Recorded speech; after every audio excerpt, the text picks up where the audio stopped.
and welcome to the Purple Rock Podcast. While they may not maybe call me the people's champion, they do call me a skinny legend. I assume it's me, your host, Brad.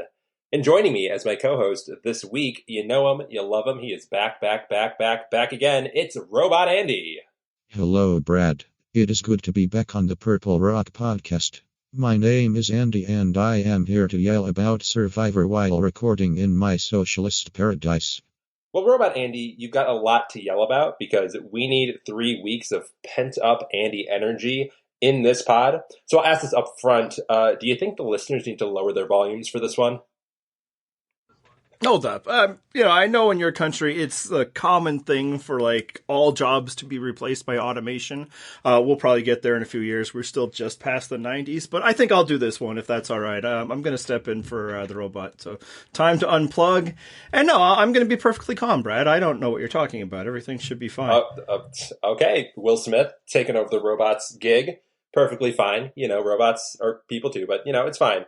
Andy, welcome back. It's been a long time. You've been out of your home country and back in our wonderful land of corn dogs and fried cheese curds. And how was your trip? And dollar bills and pennies. What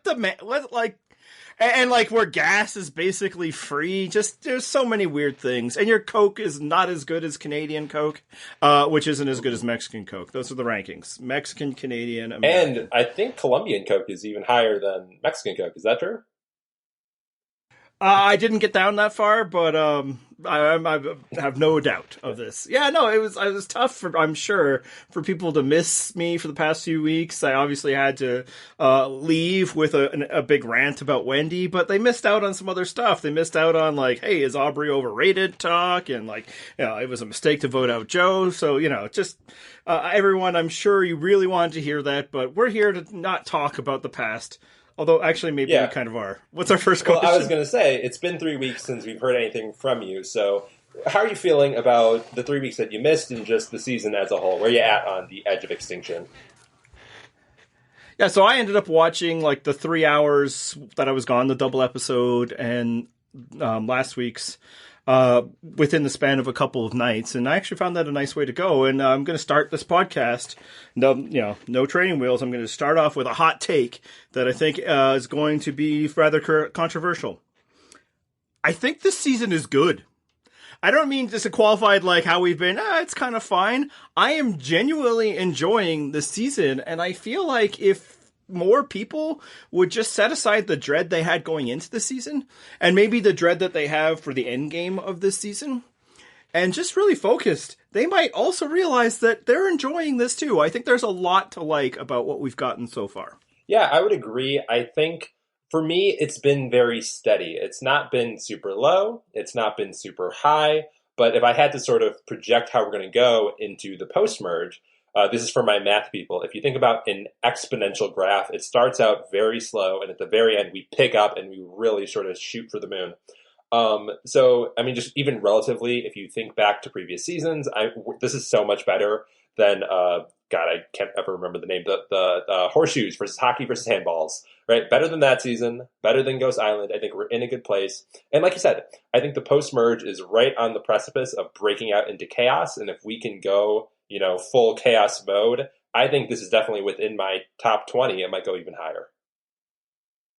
Yeah, and I think people keep focusing on the negatives, and by ignoring a lot of those type negatives exist in Survivor. It's built into the formula. So people are like, well, we hardly know these people. Yeah, who cares? Yeah, focus on the people we do know, and I think some of them are really awesome. Lauren is a boss. And not just from a challenge thing. Everybody has to tip their hat because, she stayed up on her toes until she passed out. But I think she's a really good character. I think she's been, good for the show. Victoria is awesome. I think David, every time he speaks, he reminds me, David, I really like David. I thought he had a lot of great stuff this episode, and I think pretty much every episode he has. I think Kelly has been strong still. Rick, I still like. And we'll get into, maybe some people's feelings. Reem, come on. Say, that's a Reem erasure if you weren't going to mention Reem Daly in your list of casting finds. And just that list. And, I think we've gotten some fun out of another character that we will be discussing very shortly. So, that's a good handful of strong characters. I think, a lot of people will feel strongly about Aubrey as well. If you got 5 to 6 people, that's a good season. It's, or people we don't know this person, that person. It's not 100%. We don't need everything. Focus on the people you like, especially because there's a good chance those people they didn't focus on aren't what we're going to be focusing on going forward. Instead, the people I listed. If that's what your Survivor season is, I think that's a good building block. I think, there's been interesting moves made, so it hasn't been dull, and I don't think that it has been for a while. The third boot of the season was Chris. That is a little unusual, I'd have to say. And, a lot of it has been a result of dumb gameplay, but the dumb gameplay has been a result of smart gameplay, So people are doing dumb things that we're going to get into, but they're kind of being tricked in it by smart gameplay, Aubrey doesn't play her idol because of, what Queen Victoria does. And what happens, this very episode, which, obviously the way I set it up, I don't think was very smart for certain players, was a result of some really interesting play by other people. So I don't mind if people are doing dumb things, if it's because somebody else is outsmarting them. And I feel like that's what's been happening, not every time, but more often than not. And I just think even the concern that people like to keep repeating, we barely know anybody. This episode would have been interesting, but I don't really know about Eric. I feel like that's overblown at this point. I feel like in the past few weeks, we're getting what we need to know for where we're at in the story. And what we didn't get before, I don't think we needed to know. We were good. Life for Kama is easy, and they want to get out returnees. Well, what happened? Life remained easy, and at the very first opportunities, they got rid of returnees. It turns out we got the story we needed, and any other stories that might have been going on, if there were any, didn't matter because of what happened this episode. I think it's overblown. I think it's complaints that people have in the first couple of episodes and that they just won't let go of. And I think it's been good. Now, will it always be good because of what we know is yet to come? I don't know.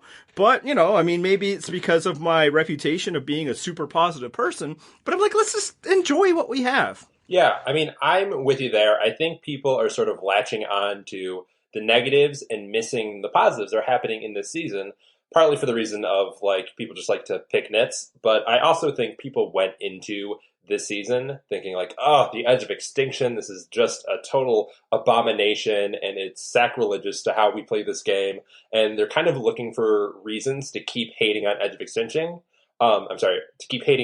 extinction without really paying attention to the fact that some of the best moments have come from the edge of extinction. It's really good just from an entertainment value, let alone talking about personalities and the gameplay that's happening in the game. Just on entertainment alone, if you don't think Edge of Extinction is good TV whenever we go there, I don't know that we're watching the same show.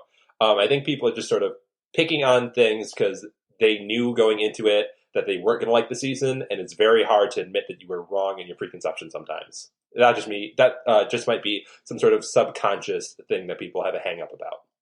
Yeah, I agree, because as it's been executed, and look, people can have reasonable opinions about what it means for the integrity of the game that they have liked and enjoyed for years. But just from what we've gotten, and I think one of the best things we did as a podcast of the many different things we decided to do this season was let's set aside what it's going to be until we see what it's going to be, and let's talk about what it is. Because, what it is has been a lot of compelling television. I do think people will come up with the fair counter argument of, yes, even if we're getting good stuff out of that, that means we're not getting stuff from somewhere else. Every minute this show devotes to something is a minute it can't devote to somewhere else. But for that, I'd counter, Kama may never have been interesting for the simple fact that they didn't need to do anything but wall off Joe and Aubrey. That, there's a very likely chance that was the only story actually happening. Frankly, if they had more going on than that, they were overplaying way too much, They should have been able to quickly realize, we're probably not going to tribal council. If we do, in some order, Aubrey, Aurora, Joe. All right, cool, break. Let's enjoy this.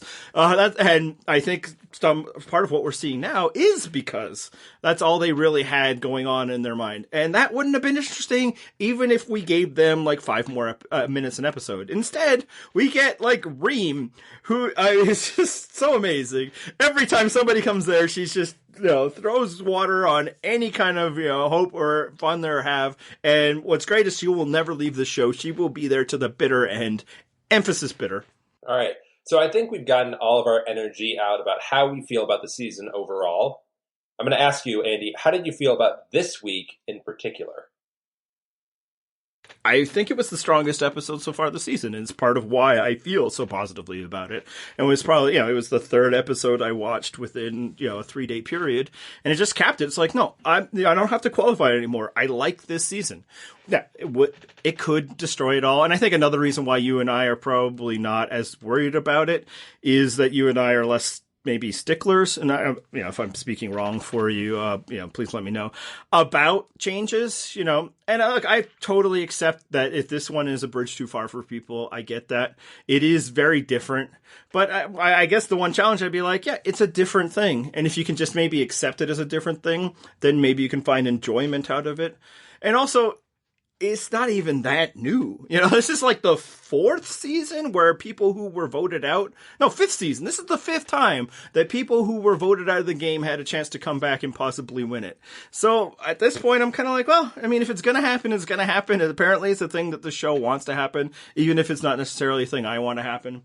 And yeah, this episode, like, it looked like we had like everything set up. The boring people, won a vote that they probably shouldn't have made, but they fractured the other side so hard that it's hard to tell what's going to happen other than, a blip of, all the idols being played the right way.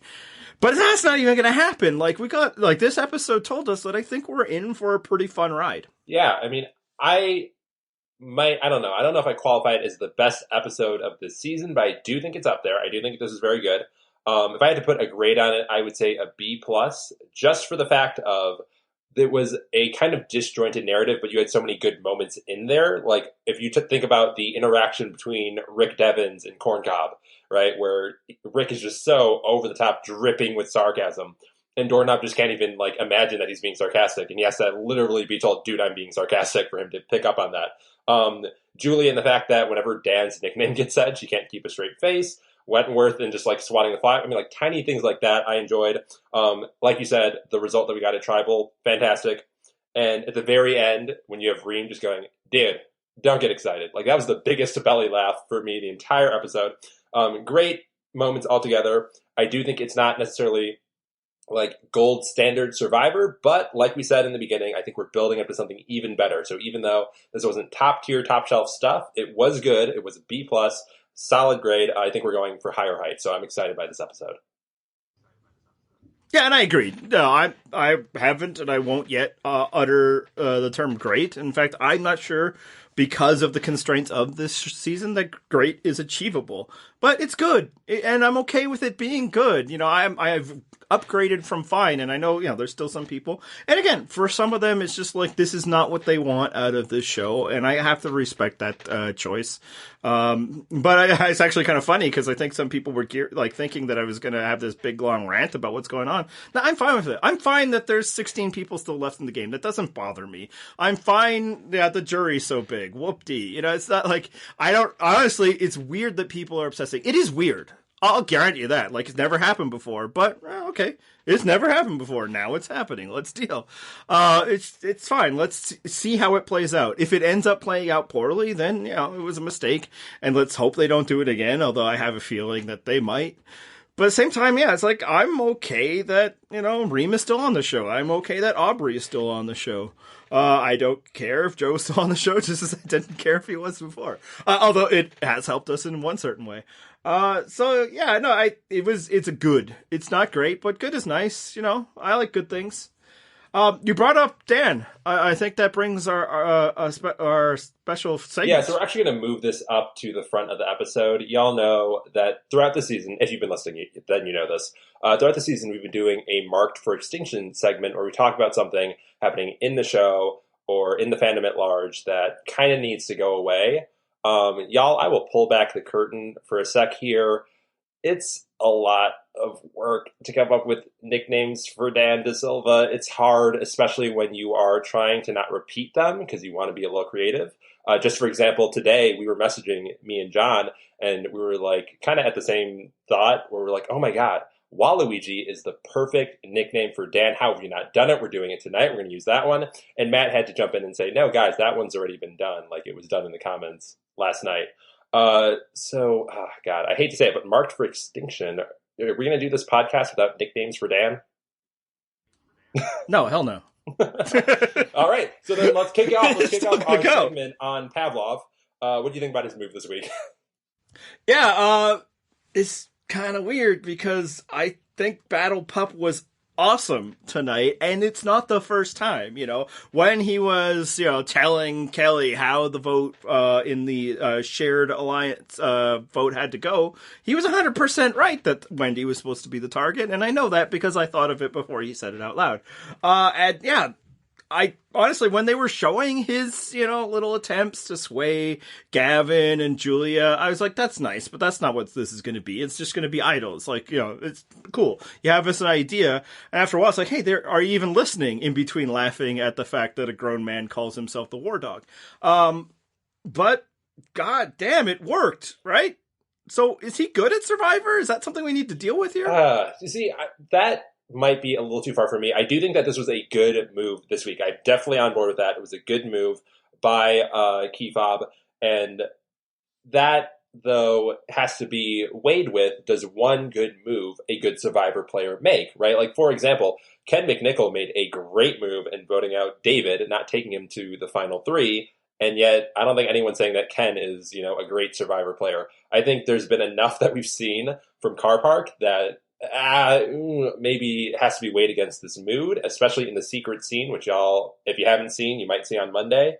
But yeah, I don't know. I think he's trending upwards as a good move for him. I don't know if he's a good player, though. I mean, do you think that he is? No, so here's the thing with Combat Hound, and I think it's true for most players that play Survivor. He's good at some stuff, and he's not good at other stuff. And it will all depend on which stuff matters, and I have a feeling that the stuff that he is not good at is the stuff that's going to matter more.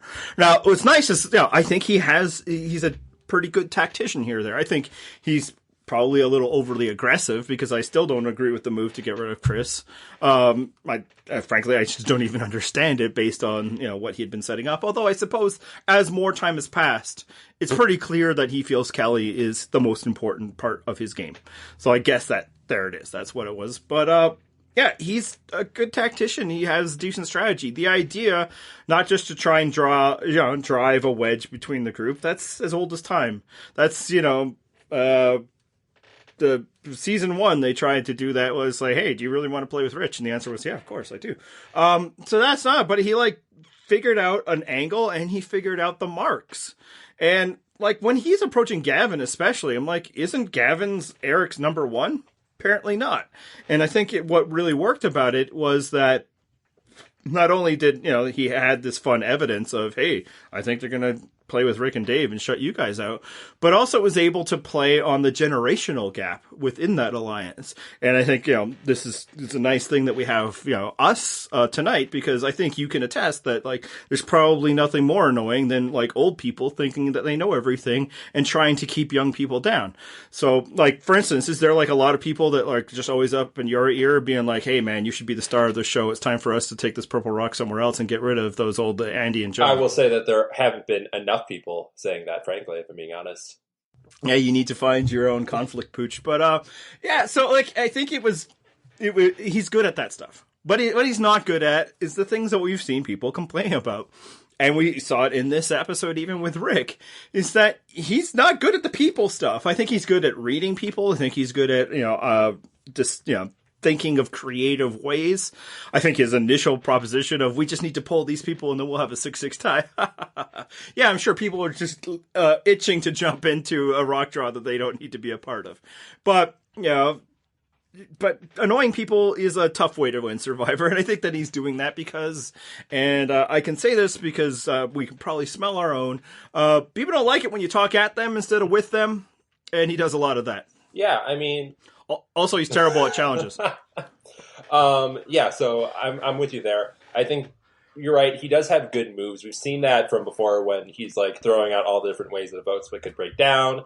We saw that I think in like the second or third episode. We've seen that he has that strategy piece down. But you're right that the social aspect is not entirely there. He comes off a little bit abrasive.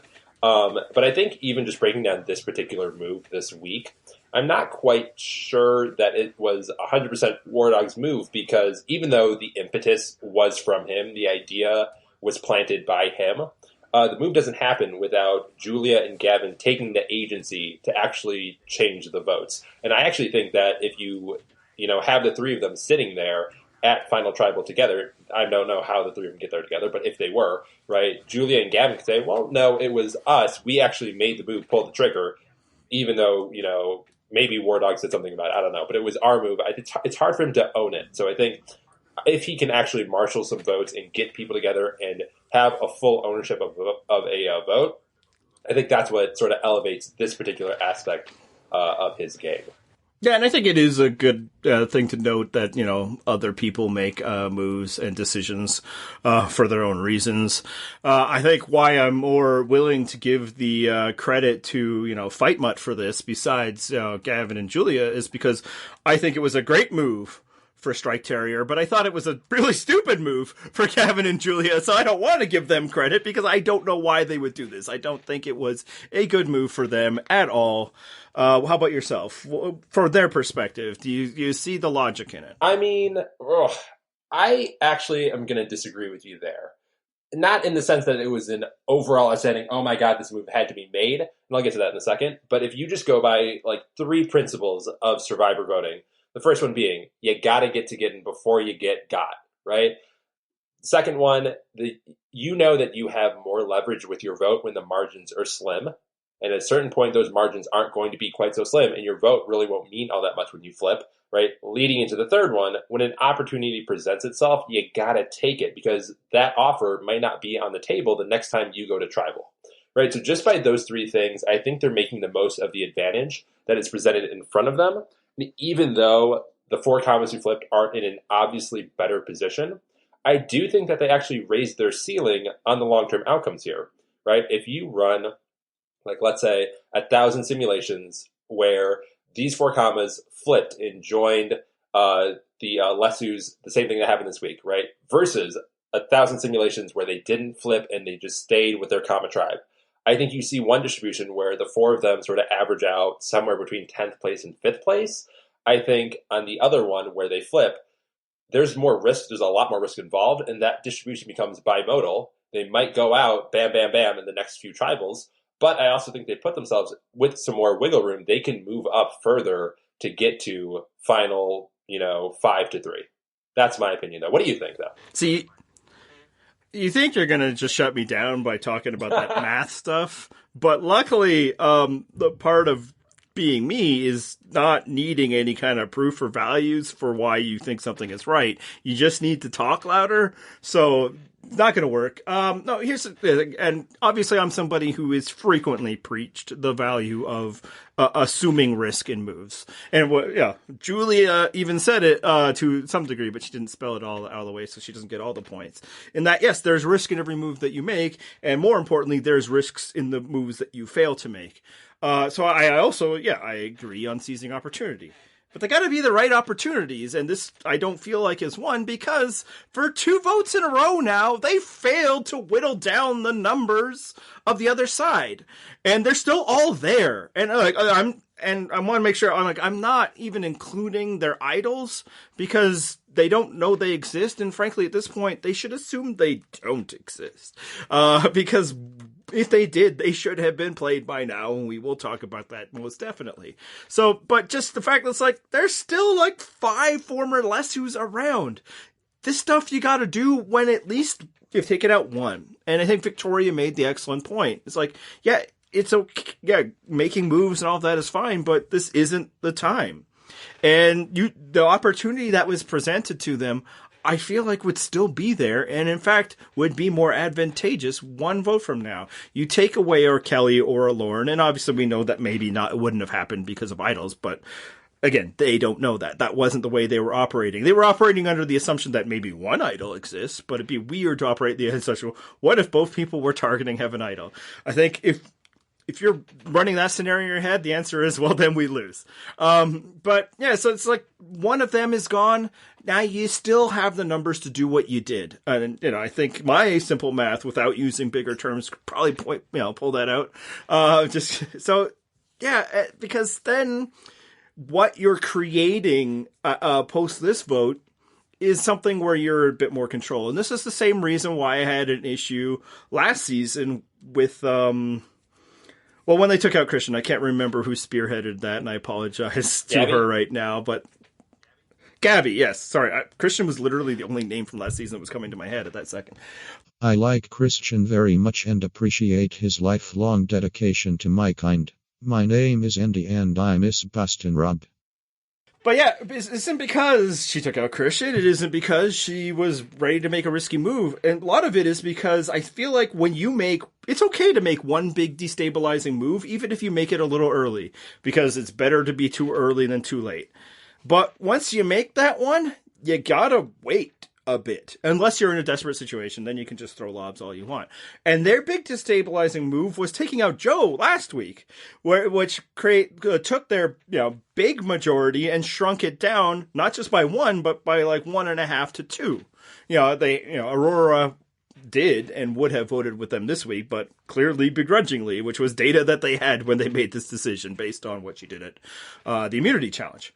So it's like, you've just did that one. You got to let things calm out, because at some point you guys got to start taking out people that weren't with you at the beginning of the game, because they are apparently more united than we assumed they were going to be going into this episode. Yeah. I don't know. I feel like there is a margin of error. There's a little bit of wiggle room here for them to be, moving their timing up or down one tribal.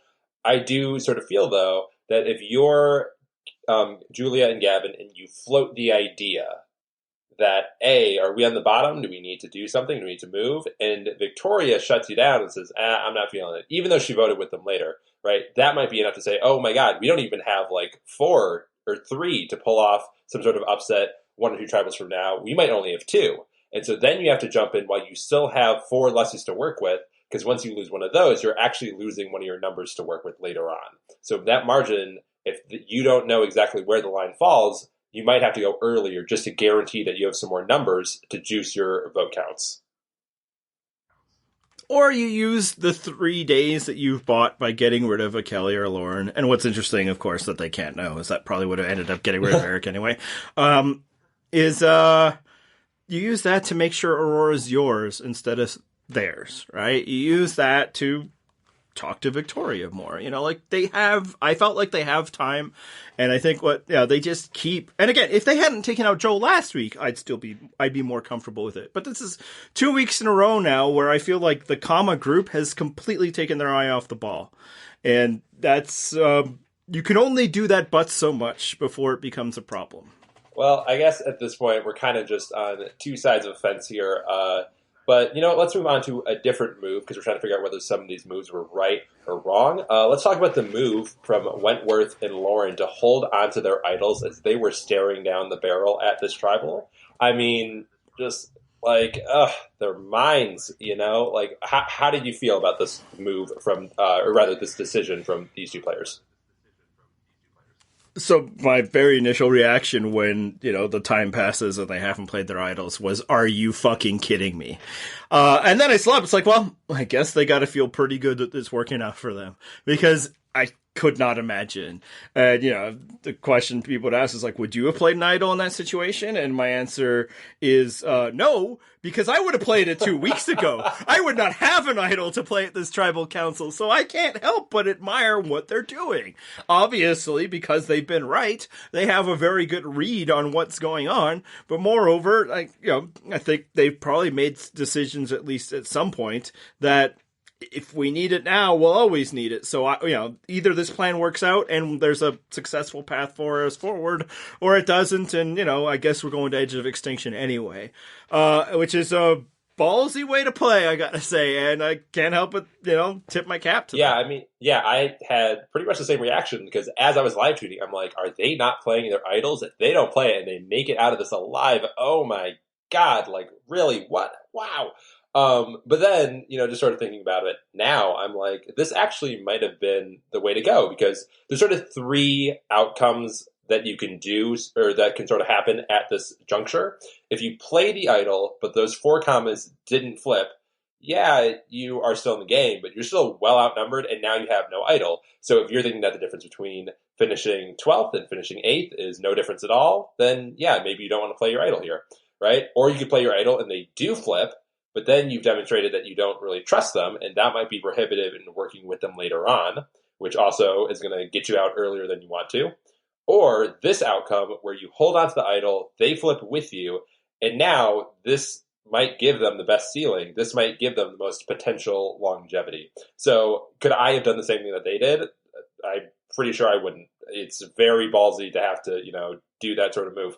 But like you said, the outcome turned out well. So, and just results aspect oriented, that was a good move for them. And I can see sort of the principles of how you make that decision in this spot. Yeah, and it's like, it's not just results based. The one thing that results does for us is like, clearly they had more information than we did, and they trusted that information. And ultimately, that's kind of what the idol is all about, right? And that's why, it's easy to criticize somebody for going out with an idol in their pocket, like we saw Aubrey this season. It's happened many times. It's like, those people made the wrong call, but they did it for reasons that they believed. And this could have so easily, any of the past 3 weeks could have so easily been the wrong call. Lauren received 4 votes in one of those tribals.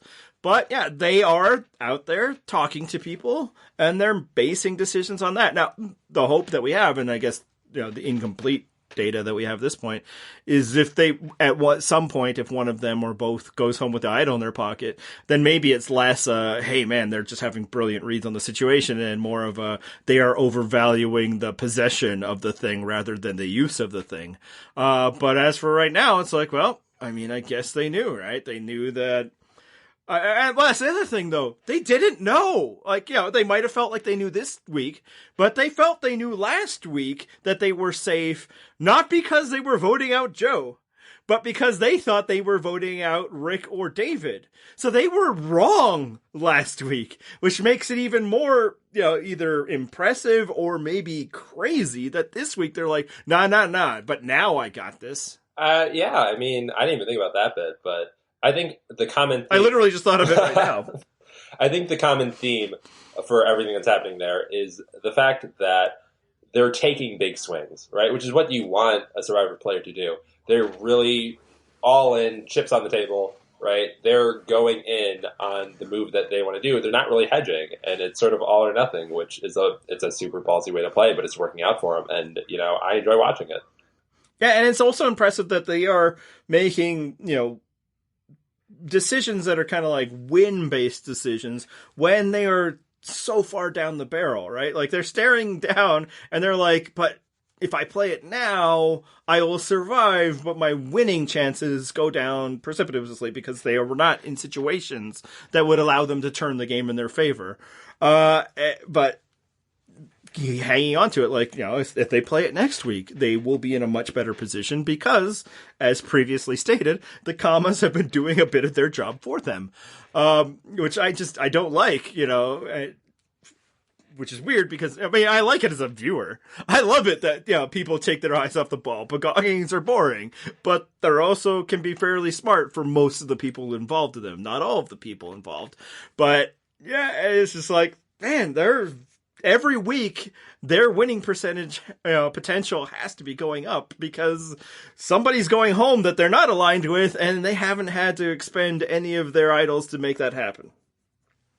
Yeah, and you know what? It's kind of a good place to be for them. I'm excited to see where they go with it. But, Andy, you did mention the commas, how they cannot work together, and that's got me thinking, what's up with Angel and Spike? I'm sorry, Jim and Dwight. No, Wentworth and David. What's happening with Wentworth and David? Are they allies? Are they enemies? How are you reading this?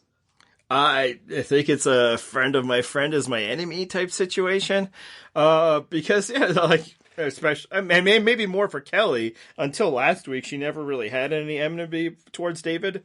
David, of course, is like I gotta get rid of Wentworth. I gotta get rid of Wentworth. Except every time he's been presented the opportunity. Besides last week. Yeah, it's really mature and refreshing and kind of impressive because David was right that it's like, okay, cool, I survived that vote, but was completely out of the loop of it, and it's a path for survival. It's not a path for victory.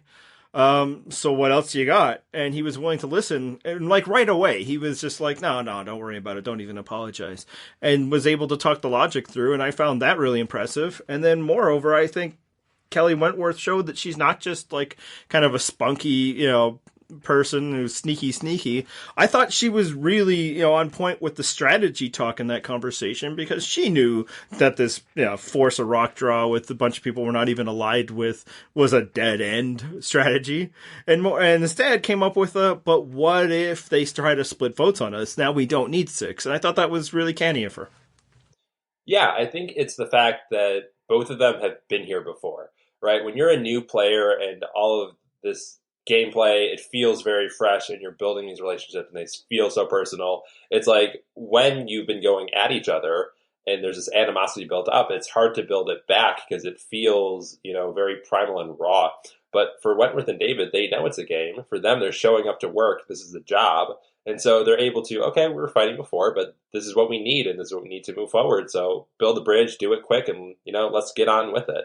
I think that the fact that the two of them have been seasoned before, that they've done this entire process before of having to sort of work with people and play from the bottom and do things with folks that they were, hadn't been aligned with before. I think that comes together here. And the fact that they've done it so many times gives them a good perspective to build it together and move forward to get to the end together, which is what they need to do at this point. Yeah, and I do think there's something to the returnee experience that allows them to do that. Except that I wouldn't say that a lot of returnee seasons are marked by their lack of hurt feelings and maturity when dealing with these things. It's not necessarily a past, so I think it's more the past experience of these two specifically. David turned around and worked with Chris, and then, turned around and didn't work with Chris. He was prepared to work with Zeke and then not prepared to work with Zeke, Adam. So, yeah, he was able to be like, these things can be picked back up, and, it's best to not let feelings get in the way of this.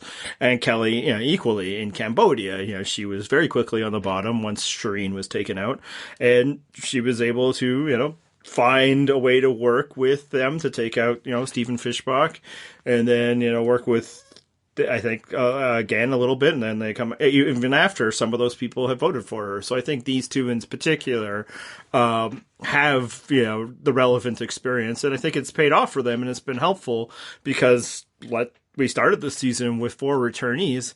The other 2 each went out at their very first tribal council. So, I think that, obviously they haven't been dealing with the same people, but I do think that again deserves a bit of a, tip of the cap towards David and Kelly. Some of it might be luck, but some of it might be that they themselves are doing better things to keep themselves in this game.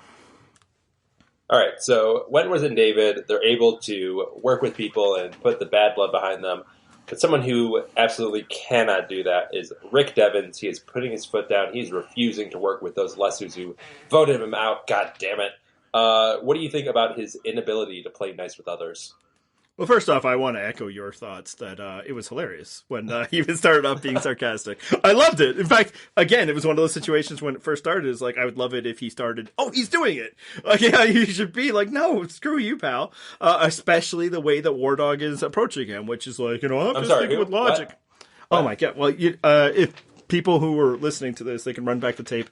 You made that mistake earlier, too, once. But yeah, so when Clash Poodle is talking to him, and it's just like, there's no hurt feelings. Yeah, of course there's no hurt feelings for you, dude. But yeah, I think, yeah, if you had some ability in this, you would recognize that this is a sensitive situation that you need to work around, much like David did. Now, obviously, David didn't have to work around a betrayal in the same way that, like, Skirmish Shitsu did, but he didn't at all. He was just like, oh, we're working together, right? So I loved Rick's reaction just from an entertainment standpoint and from a petty standpoint.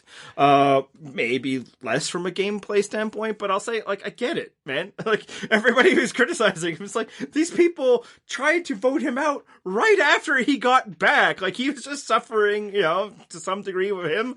And then they're like, yeah, right back there for buddy. In a way, like, it wasn't even necessary. He wasn't bearing them ill will. And not only was that happening, but like for a day or so before he has this conversation with Challenge Beagle, it's that like Julie and them are just feeding them like, that's so evil. How can they do that to you? So yeah, I get that there were hurt feelings. How about yourself? Yeah, I mean, I do want to say, bring back to that moment.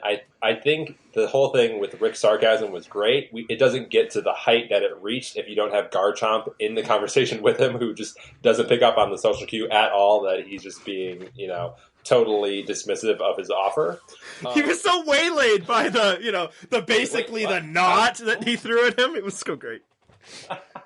Yeah, but I don't know. I think I saw a few reactions as it was happening live. Everyone was saying like, what? But it was such a love fest at the Lesu tribe swap when they voted him out, and it's so incongruous with what we saw at that tribal. And some people are like, well, maybe Edge of Extinction. I guess you have time to sit there and ponder and sort of become a little more bitter about what happened. But they're forgetting the fact of what you just mentioned. In the very last tribal, they were voting for him. Like, it's not necessarily the stuff that happened before he got back that it was like, oh no, fuck the Lesus, I don't want to work with them. There was a little bit of that. But it was everything that happened last week when the three of Wentworth and Lauren and Croconaw were saying, like, fuck David and Devins, right? We'll sell them down the river and let's just vote them out, right? That was an active betrayal, not an act of, but an active, not passive, an active betrayal of those two's trust. And so now you're coming back to him after, all of you got blindsided by the commas, to say, you want to work together? Sorry about it, pal. Like, no, you just stabbed him in the back, and even though he got out of it, it was the second stabbing. You can't expect him to come back with you right away and just, all's forgiven. Yeah, like, the people that are criticizing Rick for them, I feel like you might have been criticizing him if he would have been like, yeah, sure, buddy, let's do this. Like, how gullible do you want him to be?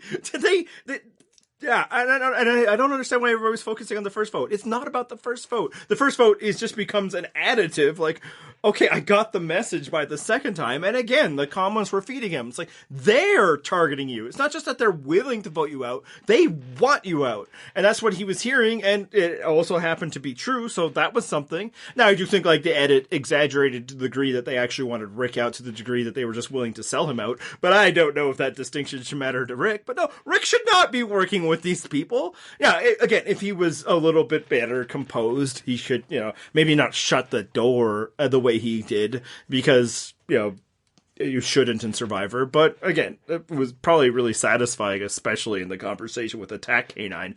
But, it's like you couldn't work with them. And moreover, it's like, well, no, you have to work with us because then you'll be on the bottom. Maybe Rick, I'm just throwing this out there, was banking on the fact that these comma people aren't that strong. And if he was goddamn right. So I'm not going to criticize him for that. He just saw them vote out one of their own, and we just saw them do the same. So if he had a feeling that, you know what, I could make some inroads with comma and maybe find a way to win, I can't criticize him for that, because he should have a bigger inkling now. Whereas if I go back with my other tribe, how many times does he have to get betrayed before he's been like, you know what, I'm good? Like, isn't there a phrase about that? Isn't it something about fool me twice? So, I don't really criticize him at all, other than, yeah, he acted emotionally. Yeah, because his feelings were hurt. Of course he acted emotionally. Yeah, and when people don't act emotionally and act super rationally in their decisions, in their in how they vote, we have a term for that, and it's not, the most endearing term. We call them game bots. So, you want him to be divorced from his emotions and do what serves your rooting interests, or do you want him to actually have some passion for, the game and how he's playing, and, the fact that it is a personal game, and sometimes you just can't get around that fact. Watch it, buddy. I will not sit idly by as you insult my robot brothers.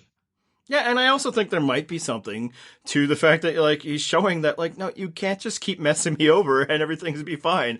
I am somebody that you need to contend with, not just somebody that you can tack into your own plans, which I feel like is happening a lot this season, and probably, frankly, happens a lot every season, where, people are not correctly recognizing the, agency each person has, and more just viewing them as, pieces of their own story. And, first off, everybody in the world does that, but especially people who are on reality TV do that. But yeah, I think you saw that with Way that, Battle Beagle couldn't figure it out. That, what, are you upset? What's going on? It's like, yeah, because you have to talk to him and convince him that, you're why you did it, why you won't do it again, and what he has to gain. Just like, Ron and Eric have to figure out that there's more to these people and their hopes and desires than to see their brother come out on a family visit. Especially when you gotta figure, it's like, some of the people you're dealing with are kind of young. Their family visit might not even mean as much to them as your family visit will, Ron. But more, it's just like, oh no, I've got you all that. All we need is a family visit, to the point where, like, I had to start feeling patronizing. Yeah, I think they really have to take into account the Terry Deeds hierarchy here, because, if you don't have a wife yet, then maybe the person who comes out to see you is not, like you said, the most, motivating thing. I mean, like, we all love to see family, especially when you have not been around them for 3 weeks. But, that's not the most motivating factor. And, if you just also throw in the fact that it's a lot of, or rather, this choice that you made would be a lot of fucking work just to see your wife, right? There's more to it than just the family visit. They are aiming for $1 million. This should not be the carrot that you're using to motivate these people. Yeah, and I just feel like a lot of people here haven't been, like, properly recognizing the different motivations that people have in this game. And, that's been, I mean, again, that's probably a very common thing, but I think that was also happening with Rick. And now he's kind of made it clear. It's like, I'm not going to be your easy vote. I'm not going to just do everything you guys said. I'm not just, the funny dad bod that you guys can, vote out when it's convenient. Whether that will help him in the end, I don't know. But I don't know that it will hurt him as much as people were thinking. And frankly, like, the reaction was like, oh man, that was a bad gameplay. Like, really? Yeah, like, turning down, Strike Pooch was bad gameplay? Now, the disagreement with David was a little bit different. And that's probably maybe more what people are reacting to, because clearly there was a lot of emotion in that discussion. But, I mean, I get it, is all I could say. It would take a lot, and I'm sure not even a lot of it would be admirable for somebody to experience what Rick had recently and being like, yeah, no, you're right, I'm good. Like, do a lot of people respect, like, Matt from Redemption Island for his level of gameplay and forgiveness? I don't know if that's true. So, I don't know, that's kind of where I'm at with what Rick did. Again, it probably would have been better if he would have been like, even just lying to them. Oh yeah, no, we're good, and listen to their plans, and then was able to use that information. But I'm often, when it comes to things like this, I don't criticize people for not doing the super hard thing. I admire the people who do. It's actually hard to do some of those things. It's not the default thing that people do. So when Natalie Anderson can just take that betrayal and just be like, no, but everybody, we're cool, and then use that as a fuel to win, that's why she's awesome. When somebody else doesn't do what Natalie Anderson does, that doesn't make them terrible. It just makes them not Natalie Anderson. Yeah, I mean, I'm with you there with all the points that you're laying out for that. I do want to move us to the next segment, though, because we've been sort of running parallel to it, dancing a little bit around it. But we mentioned some of the ways that Eric and Ron were motivating some of their alliance mates. We were talking, or you mentioned doing the easy thing as opposed to the hard thing. You even threw in some gameplay from Redemption Island.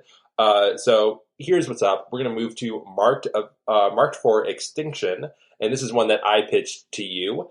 What I want to see disappear from the game is people pitching other players to vote, fill in the blank, tribe name strong, right? Like, stop it. It doesn't work. It does not work. Unless you are Boston Rob, right? Sophie Clark or Dom and Wendell. It does not work. It does not serve you. And if you even look at those three examples, one of those was very recent, but the other two were 15 seasons ago. It's been a minute since this thing actually works. When you tell people, vote, us tribe strong.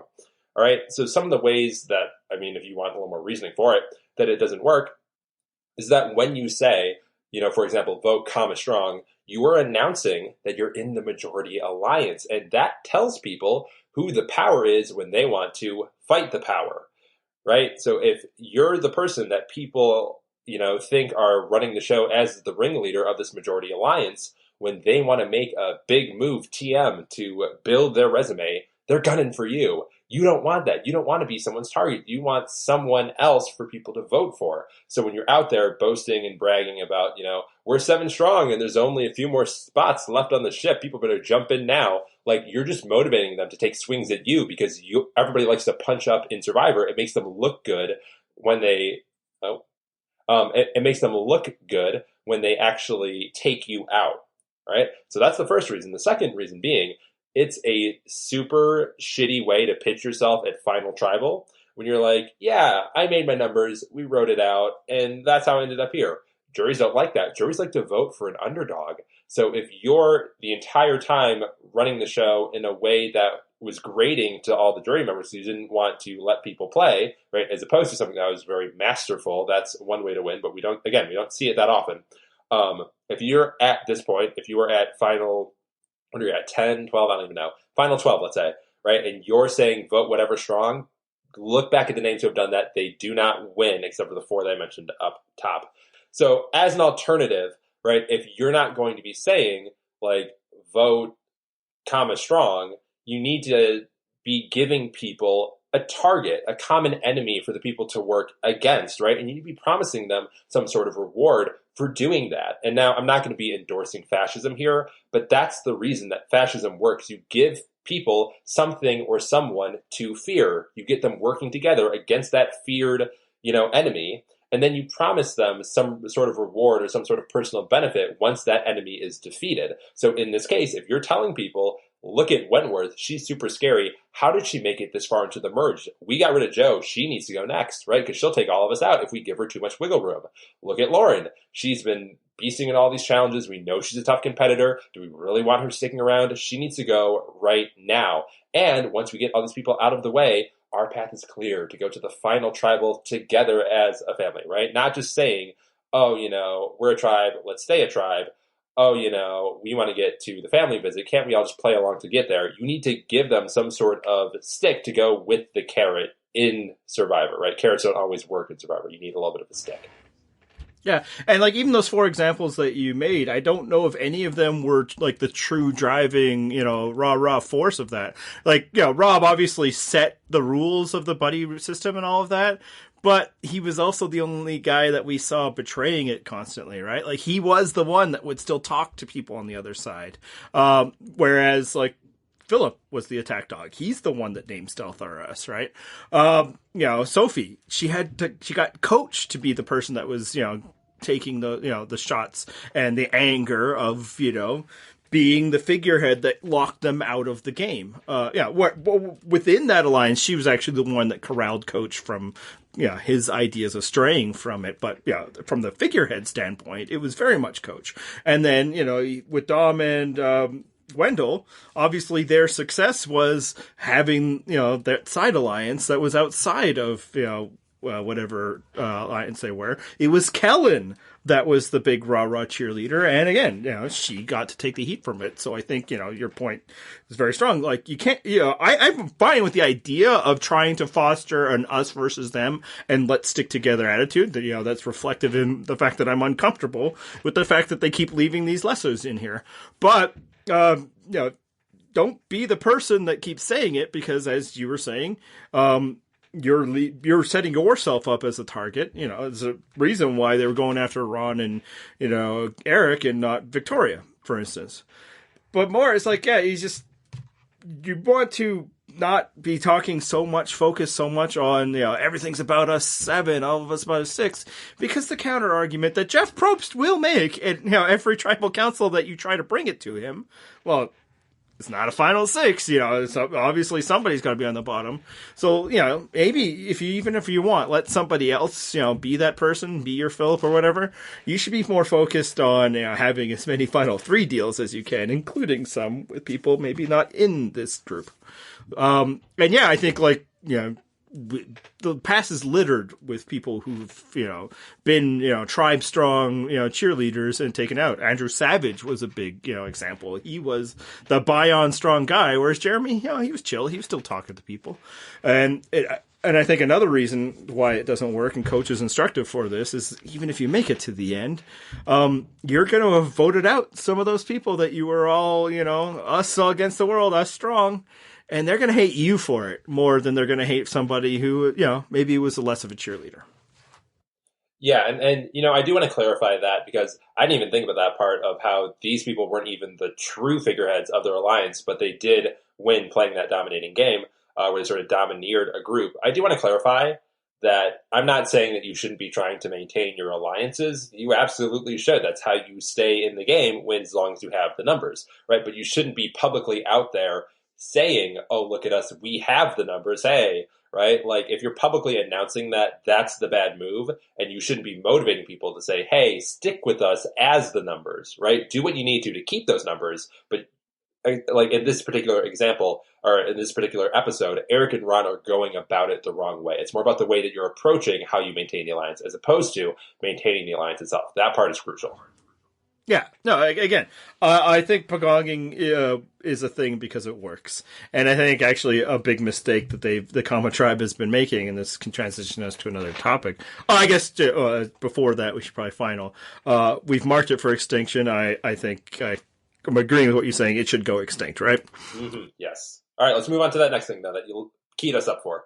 Yeah, but what Kama has been refused, like they've taken their eye off the ball, and I think part of the reason why is post merge they finally got Joe, and then they get a little nervous, and then they take out Eric, and I think what this is teaching us, I want to ask you, is there value of going to tribal council pre-merge, and does this tell us what? And has Kama kind of shown us that? Why? I would think so, just because when you go to tribal pre-merge, the stakes are a little bit lower, right? You have some more room to wiggle, and you're getting sort of those jitters out. I think there's been a lot of pent-up energy for the Kamas, and they are trying to get it out in these tribals.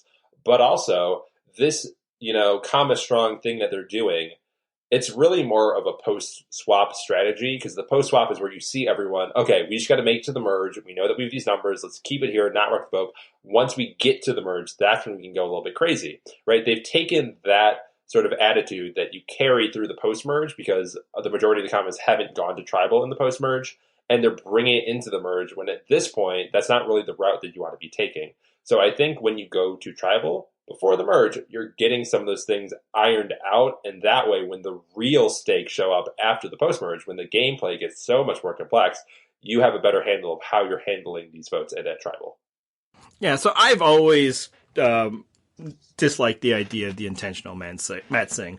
I feel like that's like an overly cute thing that only like fans would think of. Although, I suppose it's been talked about by people who have played both, after they talked about it, and then they went and played again, speaking of like somebody like Steven Fishbach. But I do think you need to go, and I think that Kama has underlined it. They were so focused on past business that they, failed to recognize the business at hand. So, and even like the swap. Okay, finally, we're taking out Aubrey, which, fine, that was cool. It was good. Wendy was fine to keep around, and then it actually worked out that she was somebody that they could just toss aside, and then survive a vote. But then, and then it's like, okay, well, now we got to get rid of Joe. We've been talking all this time about getting rid of Joe. Shouldn't we get rid of Joe? And it's just like, no, the game is different now. Your ideas before were good ideas if it had to happen in the pre-merge. come up with new ideas. You have new information that you need to get to. Your advantage isn't that huge, especially if you get rid of Joe, thus losing Aurora, which was a thing they knew about. They knew about it because they did not tell Aurora which way they were voting. So they knew that this was a problem, but they were like, no, Joe's this big problem. We've been talking all this time. We've been geared up to get rid of Joe. And without failing to reassess where they were, and that I think we have already set up the conditions that Joe isn't that big a threat anymore, I understand if you're out there, he's got to be impressive. Just because you're out there doing challenges and he's setting up your camp life, I get that you're impressed by him, but I didn't get the impression that any of them were in awe of him. And frankly, I'd say that's backed up by the fact that they got rid of him is one of the reasons. And it's the same deal. And so now they've gotten rid of Joe and they're all excited. And now they start thinking about their end game scenario. And it's like, well, how are we going to win if Ron and Eric are calling the shots? But they haven't looked at the mid game because all they had to think about this entire time was, getting rid of Aubrey, getting rid of Joe, Aurora if we need to. And then while they were there, they were also like, who's in charge and where am I in this pecking order? And I feel like they just never they never were able to handle some of that business that they were working about. And they never got to just kind of get their Survivor rocks off for a bit. So now that they're here, they're like, okay, it's finally time to do all these things. But it's like, it's not time yet. It's actually, you're not there yet. And I think that by contrast, you see the Manus, they're ready, man. They've got moves. They've got ideas. David, will flip one way and then flip back the other way. They're battle tested. And, those are all, things that people and cliches that people have been saying. But this season is really underlying that I think they might be right. Yeah, and I'll add that if you ask, let's say, Reem and Chris and Keith and Wendy, they'll probably tell you that going to tribal pre-merge is not the best thing in the world. But at least from the perspective of the 11 people that we still have at the main focus of the game right now, it does help to have just a little bit of seasoning as you're moving forward in the game. Because like you said, you kind of got this pent-up energy that you don't know what quite you're doing, and then all of a sudden it gets expressed in sort of the wrong sort of gameplay that you don't want to be going for. So if you just get, a little bit of seasoning just to get you in a good mindset, that can really help you find a good perspective to move forward through the game with. Yeah, and a little bit, I think you're absolutely right. That's why I don't like the idea of the intentional mad sing. Intentional mad sing works great if you're Denise. It doesn't work so well if you're the other people that went home. Yeah. By and large, the less time you spend at tribal council, the less chance you have of getting voted out. But yeah, just a couple, get rid of some bad blood, get that itch out, see what the thing is about, complete some business so that you don't feel like it's still something you need to do. It's, honestly, I keep bringing it up, but it's unfathomable to me that 3 people in comma, all they've done is vote out other commas. It's weird, yeah. I guess Wendy as well, but it's that's not the way. That's the great way of giving up your advantage, and frankly, that's what happened with Samoa, right? This is starting to come all together the same way. There's just fewer bandy-legged trolls out there. So I think just more than anything, just that itch to do something is where things went wrong for Eric and Ron. But I think also Eric in particular was more reckless than he needed to be in a lot of these moves. And it was underreported because it worked out. And I think also because we were in awe of what Victoria did. But even in that move to get rid of Aubrey, Eric put himself in the line of fire if Aubrey had played an idol. So he's ready to do that. Again, let's get rid of Joe, even though we could afford to get rid of a Kelly or whatever, and either get rid of Joe later or frankly not. I think John laid out a good case of why, it's not that important to get rid of Joe. And then this is okay, well, now let's split votes. Are you that confident that you got Rick and David that you want to split votes? I feel like and Aurora, all you're doing is opening doors. If you wanted to split votes, you shouldn't have voted out one of your votes. And I feel like, he had these ideas of big moves, but he never fully calculated the risk. And included in that was, hey, I'm just going to keep talking about everybody getting to final 7 or 8 without realizing that broadcast the idea that it's hey, is it only going to be final 7 or 8 for some of us, which obviously has to be true if you're talking about a group of 7, but maybe stop underlining that so much. Yeah, I mean, I think we're getting back to the points that we've said before, and I'm with you on all of them. That you want people to come with you, you want to make these moves, but the timing has to be right, and you can't be saying that there's going to be an expiration date on this group unity at 7, because that only tells people, okay, I got to make sure that I get myself in a good position before we get to 7. Yeah. Right, which in this case happened this week. But you did mention that Eric was making some moves here that didn't quite pass the smell test, might not have been right. They ended up working out, some of them. So let's tie that to Aurora in the challenge. Her kind of, negotiating and haggling her immunity with Victoria didn't quite seem quite right, as is happening to some people, but it ended up working out because she did get immunity. What'd you think about Aurora? Was it not the moment, as Julie said? Yeah, it's a bad luck. And frankly, all I have to know that it wasn't the right moment was somebody in the game saying that, because that makes it true. Because, they're the people that decide what's right and wrong and what will work and what will not work in this game. I'm not deeply offended by it. Probe said that the challenge is still on and keep competing. But it's probably not the time to be talking about your hurt feelings when somebody might be dead. Yeah. I mean, just from a person aspect, not the time, read the room. But I will also say, like Prope said, keep the challenge going. So if you are going to do the challenge, you can, I guess that's free reign to sort of do, whatever is in bounds for a normal challenge. I think there have actually been other former Survivor players who have said as much, that if Probes is going to give you that window, then do what you gotta. I mean, us as people, as humans, doesn't feel 100% right, but I know that there have been some people who are like, even though I know it wasn't right, it did make me respect her more, because you got some balls doing something like that.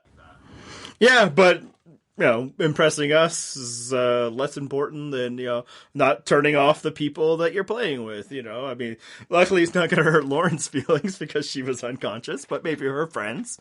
And it's just like, and moreover, it's that particular play that was like, I'm really not feeling well. It's not, you guys made me not feel well. It's like, how you feel right now isn't as important to all of us here than the thing happening at your feet, because she was the one close. Victoria doesn't even know what's going on.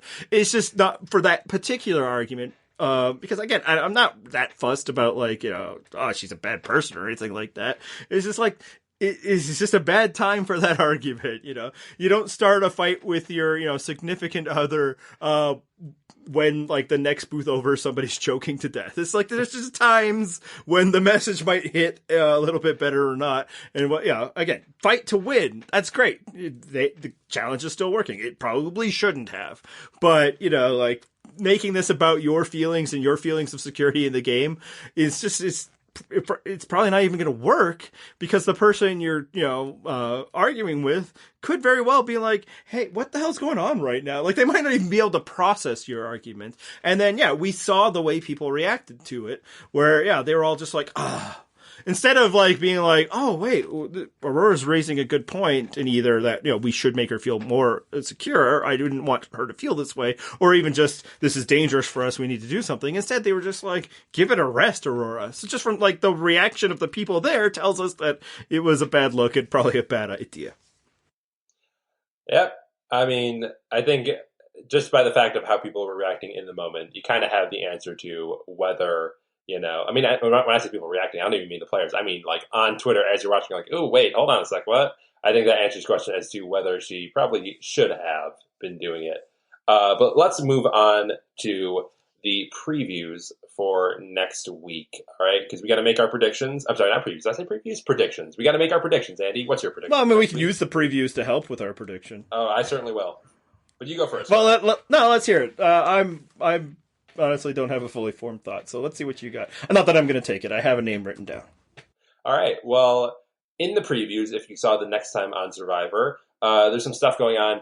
Names are flying everywhere. You don't really get a sense of who the target might be. But at the very end, we do get this for a kicker, is you see, I think there's 5 people on the jury at this point. There's a very big reaction. Aubrey's you can see the whites of her eyes from across the tribal set. The last time we saw a reaction that big was actually in the season that Aubrey played in, was in Game Changers, when Cirie Fields got, defaulted out of the game because so many idols were played. I am going to say maybe, just based on that reaction alone, possibly, potentially, there might be an idol Rama. So I'm going to look at the list of all the players who have at least one half of an idol, and that means that I am exempting Wentworth, Lauren, David, and Rick. They are going to be safe. Can't really predict who's going to win individual immunity, but everybody else is on the board. And I have my randomizer here. I'm going to click the button. It's loading. And Gavin. Gavin is going home next week. All right. I too think that it's a lot of idle shenanigans, and where some people might be like, "Well, we've seen two played." Sure, we have, but I bet it's pretty freaking exciting when it happens, especially if it seems to be the people that need him. And frankly, I'd say it's probably more exciting when there's 11 people left in the game than when there's 6, because it's like, wow, man, how'd they know or this? So, and also, going to go away out on a limb here. I believe that Aubrey is a little histrionic in her reactions to things. That's why she is on television for the 3rd time. So I think it doesn't necessarily have to be something that we've never seen before. 2 people who are on the bottom getting up to play idols to protect themselves, that could qualify. Maybe a 3rd one would really qualify. It's hard for me to figure out the scenario where all 3 of them play. Well, I guess the commas all decide to get back together. The bad blood is, lifted. Ron, apologizes for being a tyrant. And then they, okay, let's get to the business. And all 3, nobody knows where the vote is. So sure, 3 idols. That could be a thing. If that 3rd one ever can become a real idol. So yeah, I think that's something like that. And someone from Kama is going home again. And, for the most of the season, I predicted Wendy. I looked at my chart every time that her tribe was at tribal council. I predicted her, including when she was no longer in the game. That one I wasn't around for, but I had left instructions to just keep predicting Wendy. Last week I predicted Ron, and I was close. And now I'm just going to keep predicting Ron until he goes home. I mean, this is a strategy that literally can't fail. Yeah, I mean, to be honest, just pick a name out of a hat. Just kind of like what I did, but there's no way to know. And so I think going with Ron, because he's been talked about, and I think halfway through the episode, people were like, "Oh my God, is Ron going home?" Because we're seeing a lot of Ron, and it's not in a good light. Is he going home here? I think that's a pretty good pick. I do want to follow up though on something. I think another way that we could get to the idol Rama is not even just if the commons get back together, but if voting blocks are back in full force here, where there's not a very clear-cut majority alliance, and people are picking little groups of 2 and 3 and trying to make a coalition for any given majority at a single tribal. I think the first time that happens, which might be next week, there could be enough fog of war that once one person gets up to play an idol, that'll cause a run on idols, because they're like, oh my God, now they're safe. We don't know where the target is. It's going to blow back on me. I got to play an idol. I knew kind of where we were going in the previous tribals. I don't know here. I just got to be safe through this one. I think that's another way that we could get to the idol Rama. Yeah, actually, I could really easily see it that Kelly and Lauren both play theirs. I believe when they do play, it'll probably be in concert, unless they get past the current difficulty, and then they still have them when they're in a majority situation. So they play them. Then maybe like Rick or David get up and talk to the other one. It's like, hey, dude, should we play ours? And that could lead to like, what is going on? Like, how do 2 people have an idol? This is unheard of. So that's very logistic. Happen. Whether they actually say yes or no, just talking about it in front of everybody would probably lead to some what's going on type reactions. So yeah, definitely that. And another reason for picking Ron, if like that side actually gets to pick a target and that's where it bounces off, is look at who's on the edge of extinction right now. Other than Reem, they're all like thready type players, like people aren't really that excited about going for smaller threats. So I think if the Lassus get together and put a target on somebody because they know they're playing idols, I don't think they're going for Julie or Julia or Aurora. Well, Aurora would be silly to do anyway because she's somebody you could pick up. It's probably like Ron is was the biggest game to start here. Gavin is a potential target, just due to normal, the guy doing well at challenges is typically who they pick out right now. But yeah, they're going after Aubrey and Joe and Eric and Chris. So I feel like, it's still that's the mindset right now. So I think that probably gives a little bit of immunity to somebody like Julie, Julia, and hopefully Queen Victoria. Yes, we'll be very blessed if Queen Victoria is as season 40 all returnees. We think so at this point. Let's hope she's back. I'd love to see more of her. I But love Andy, her so much. love her so much. Andy, I think we've sort of wrapped everything up. It's been 3 Yep. weeks. Did you get all of your Survivor back out? Is there anything left unsaid that you want to say to the people? No, I'm good. You know, All right.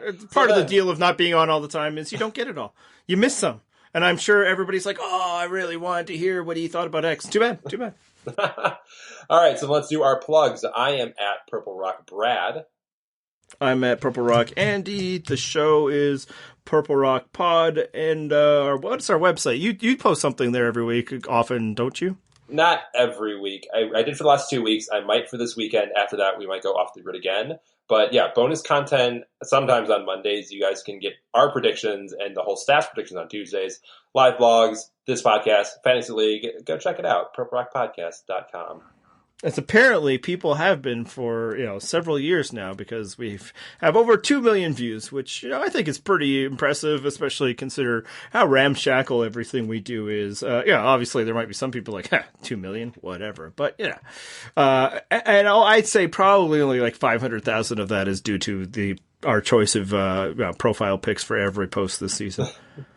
Yeah, well, not even 2 million overall, but I think this season we've been averaging at least 3,000 on a post per week or something like that. So that's also pretty good. I mean, also you're one of the original hosts. I've been a newer addition, but I think for you, yeah, I mean, that perspective. Mm-hmm.